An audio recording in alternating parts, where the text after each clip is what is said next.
To create a shadow, what I like to do is start with an object, and I like to have another window open so I can drag that object to another window so I have a little more control. Go ahead and select the magic wand, click in the background, go up into Select, Inverse, so that just the image, in this case it's a duck, is selected. Now go on down and select your brush. Make sure that the color down below on the toolbar is selected in black, and just paint in your image with a black brush.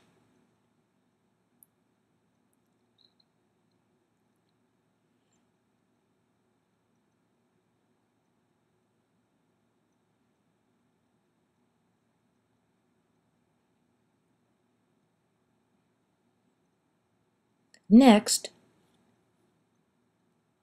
you'll go to Filter, Blur, Gaussian Blur, and make your edges fuzzy.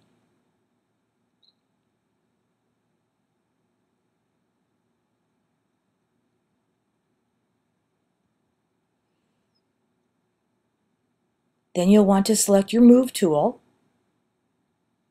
and drag your new shadow over to your base.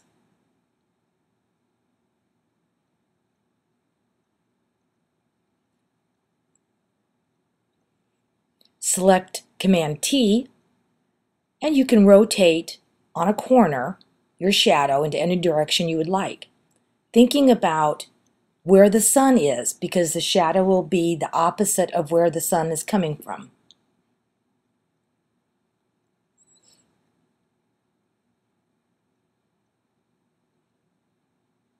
In order to do anything with the shadow, you have to make sure that you deselect the Transform tool. Now you can move your palette, on your Layers palette, you can move that layer wherever you want it.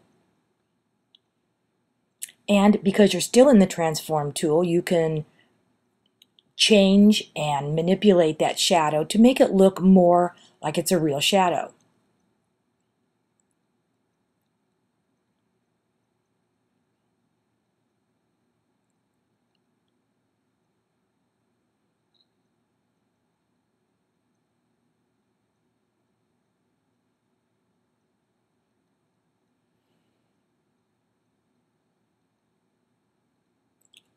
On the Layers palette, there is a opacity, and you can change the opacity. Notice how it lightens the shadow.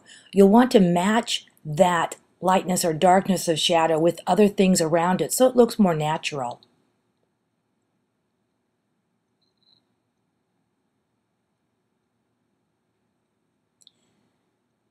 If you right-click on the Transform boundaries, you can also go to a really neat tool that's called Warp.